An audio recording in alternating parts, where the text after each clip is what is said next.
एक बार की बात है, भोला नाम का एक व्यक्ति था और उसकी पत्नी नीमा नाम की थी। उसकी पत्नी का नाम नीमा था और वो गांव का मुखिया था। उसकी 2 बेटी थी, जिसमें से एक बेटी का नाम तनु और दूसरी बेटी का नाम मधु था। एक दिन भोला की दोनों लड़कियां घर से बाहर जा रही थी, तभी भोला ने उनको रोक लिया। अरे रुको, तुम दोनों कहाँ जा रही हो? अब शाम के 6 बज रहे हैं और तुम दोनों बैग लेकर कहाँ जाने की कोशिश कर रही हो? क्या बात है डैडी, हम जब भी कहीं जाते हैं हम तभी टोक देते हो। आपके अंदर ये कैसी आदत है? हम लोग कोई बच्चे थोड़े ना हैं, हम घूम फिर के थोड़ी देर में वापस आ जाएंगे। लेकिन मधु, तनु, तुम दोनों अब कहाँ जा रही हो? ये कोई समय है घूमने का? कल दिन में घूम लेना। अब तो शाम के 6 बज गए हैं, अब तुम कहाँ घूमने जा रही हो? देखो मम्मी, हम अभी दूध पीते बच्चे नहीं हैं कि हम कहीं भी खो जाएंगे। हम शाम तक वापस आ जाएंगे। इतना कहकर भोला की दोनों बेटियां चुपचाप वहां से चली जाती है। नीमा, देखा तुमने कैसे जवाब देती है? और ये भी बताकर नहीं गई कि कहाँ जा रही है। अरे कोई बात नहीं, आप इतनी चिंता क्यों करते हो? आ जाएंगी वो थोड़ी बहुत देर में। चलो हम अंदर चलते हैं। और फिर ये सब बोलकर भोला और उसकी पत्नी नीमा घर के अंदर जाने लगते हैं। अरे तनु, हम जा तो रहे हैं, वो दोनों आ भी जाएंगे या नहीं? कभी उनका हमें इंतजार करना पड़े। आगे चलकर ही देखते हैं आएंगे या नहीं। इंतजार करना पड़ेगा।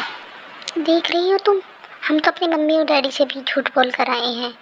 वो हमसे बार बार पूछ रहे थे, हमने फिर भी नहीं बताया और अभी तक भी नहीं आई। हाँ, खड़े होकर हम इंतजार करें। हर बार ऐसे ही करते हैं, कभी भी टाइम से नहीं आते। पता नहीं कैसे लोग हैं। अरे अरे मधु, टेंशन क्यों ले रही हो? आ जाएंगे। थोड़ी देर इंतजार और कर लेते हैं, वरना फिर आगे चलकर देखते हैं। और फिर तनु और मधु उन 2 लड़कों का इंतजार करके आगे चल देती है। उनके 2 बॉयफ्रेंड थे जिनका वो इंतजार कर रही थी और माँ बाप से झूठ बोलकर आई थी कि हम अभी थोड़ी देर में आ जाएंगे, और वो अपने दोनों बॉयफ्रेंड से मिलने आई थी। सॉरी, हमें जरा आने में लेट हो गया। हमें थोड़ा रास्ते में वक्त लग गया था। हम एक मुसीबत में थे। हाँ हाँ, तुम हर बार ऐसे ही बोल देते हो। तुम्हारा हर बार का ही काम है लेट आने का, लेट ही आते हो।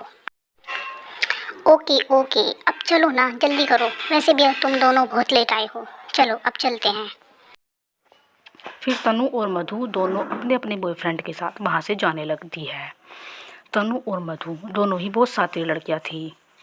वे अपनी मम्मी पापा से बिल्कुल प्यार नहीं करती थी, इन दोनों लड़कों से बहुत प्यार करती थी और इनके लिए कुछ भी करने के लिए तैयार थी। फिर वे दोनों एक बहुत बड़े पार्क में जाकर बैठ जाती हैं, अलग अलग अपनी बॉयफ्रेंड से बातें करने लगती हैं। अरे मधु, तुमने अपने मम्मी पापा से शादी की बात नहीं की क्या? उनसे शादी की बात कर लो।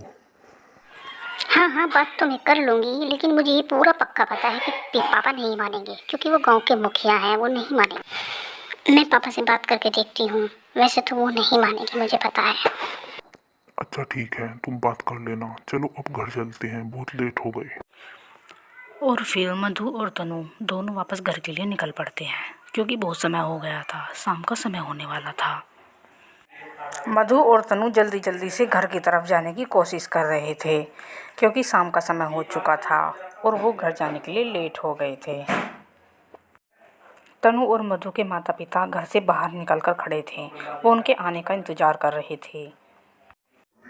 ये तुम्हारा घर आने का टाइम है? एक तो तुम बताकर नहीं गई कि कहाँ गई थी, ऊपर से इतना लेट घर पर आ रही हो।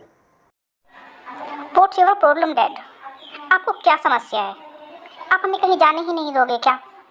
अरे हम दूध पीते बच्चे नहीं हैं कि हम कहीं जा नहीं सकते। हम अपने बॉयफ्रेंड से मिलने गए थे। मधु, ये तुम्हारे डैडी है, तुम इनसे ऐसे बात कर रही हो? तुम्हें शर्म आनी चाहिए। अरे उनका हक बनता है ये पूछने का कि तुम कहाँ गई थी और क्यों गई थी और इतनी लेट क्यों आई हो। घर की मान मर्यादा को तुम बिल्कुल ही भूलती जा रही हो। तुम ऐसे घूमने जाती हो बिना बताए किसी से। माँ, हम कुछ बोल नहीं रहे हैं ना, तो इसका मतलब ये नहीं कि तुम हमें ये सब बोलोगी। फिर एक दिन की बात है, भोला और उसकी पत्नी रीमा बैठे हुए थे, तभी उनकी दोनों बेटी मधु और तनु वहाँ पर आती है अपने माता पिता के पास। डैडी, हम दोनों ने अपने लिए लड़का पसंद कर रखा है। आप उनसे मिल लेना, हम उनसे ही शादी करेंगे। तुम दोनों पागल तो नहीं हो गई हो? मैं गांव का मुखिया हूँ, मेरी भी कुछ इज्जत है। मैं अपनी पसंद से तुम लोगों की शादी करूँगा। लेकिन डैडी, हम उनसे प्रॉमिस कर चुके हैं, हम अपना प्रॉमिस नहीं तोड़ेंगे। हम उन्हीं से ही शादी करेंगे और आप ही कराओगे। अपने जीते जी तो मैं तुम्हें ऐसा कुछ नहीं करने दूंगा। मुझे मार दो और उनसे शादी कर लो। ऐसा बोलकर भोला बहुत गुस्से में वहाँ से चला जाता है, अपनी बेटियों से नाराज़ हो जाता है। तनु और मधु दोनों बहनें परेशान हो जाती हैं और खड़े होकर सोचने लगती है। मधु, अगर डैडी नहीं माने तो हम क्या करेंगे? फिर क्या करेंगे हम? सिंपल सी बात है, डैडी नहीं माने तो डैडी को ही रास्ते में से हटा देंगे। ऐसा बोलकर तनु और मधु दोनों बाहर की तरफ जाने लगती है। फिर एक दिन की बात है, भोला और उसकी पत्नी नीमा दोनों आराम से अपने बेड पर सो रहे थे। तभी तनु और मधु दोनों अपने माता पिता के पास कमरे में आते हैं। तभी तनु और मधु लंबी लंबी तलवार लेकर अपने माता पिता को मार देते हैं। उन्हें बिल्कुल दया नहीं आती। वो तो उन दोनों लड़कों के प्यार में पागल हो चुकी थी, बस उनको वही नजर आ रहा था। अपने माता पिता को मार कर जल्दी जल्दी से तनु और मधु कमरे से बाहर भागने लगी। फिर तनु और मधु दौड़कर बाहर आ जाती है और उन लड़कों को भी बुला लेती है। वे दोनों लड़के भी तनु और मधु के पास आ जाते हैं। अरे मधु, तुम दोनों बहनें ये हाथ में तलवार लेकर क्यों घूम रही हो? ये तलवार तुम्हारे पास कहाँ से आई? इसकी तुम्हें क्या जरूरत पड़ गई थी जो तुम ये तलवार लेकर घूम रही हो? ऐसा क्या हुआ? हमारे मम्मी पापा हमारी शादी के लिए मान नहीं रहे थे। हमने उन्हें मनाने की बहुत कोशिश की, लेकिन वो नहीं माने। इसीलिए हम दोनों ने मिलकर अपने माता पिता दोनों को मार डाला और हम मारकर उन्हें हमेशा के लिए तुम्हारे पास आ गए हैं, क्योंकि हम सिर्फ तुम्हारे पास साथ ही रहना चाहते हैं। हम किसी और से शादी नहीं करना चाहते। हे भगवान, ये तुमने क्या किया? अपने माता पिता को मार दिया? अरे तुम कितनी निर्दयी लड़कियां हो। तुमने अपने माता पिता को मार दिया। तुम्हारे अंदर दिल है या पत्थर है? तुमने तो ये बहुत बुरा किया। तुम्हें ऐसा नहीं करना चाहिए था। शादी लेकिन ये सब हमने तुम्हारे लिए ही किया है।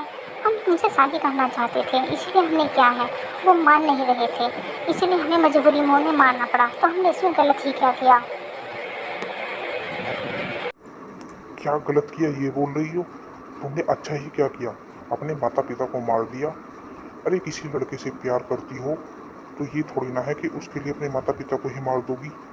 कल तो तुम मेरे माता पिता को भी मार डालोगी। फिर तुम्हारा क्या भरोसा है? ऐसे इंसान पर क्या विश्वास करे? देखो, हम तो अब तुम दोनों से शादी नहीं करेंगे। हम तो अपने घर वापस जा रहे हैं। हम अब बिल्कुल शादी नहीं करेंगे। उसके बाद दोनों लड़के अपने अपने घर चले जाते हैं, उनको अकेला छोड़ जाते हैं। अब मधु और तनु दोनों अकेली पड़ गई और वो बैठकर दोनों रोने लगी। उन्हें अपनी गलती का एहसास हो गया। उन्हें ये पता चल गया कि सिर्फ प्यार ही सब कुछ नहीं होता और प्यार के लिए तुमने अपने माँ बाप को मार दिया। तुमने बहुत बड़ी गलती की। दोस्तों, ऐसा हमें कभी नहीं करना चाहिए। माता पिता ही सब कुछ होते हैं। दोस्तों, कहानी कैसी लगी कमेंट करके ज़रूर बताइएगा। चैनल को सब्सक्राइब कर दीजिएगा। थैंक यू सो मच दोस्तों।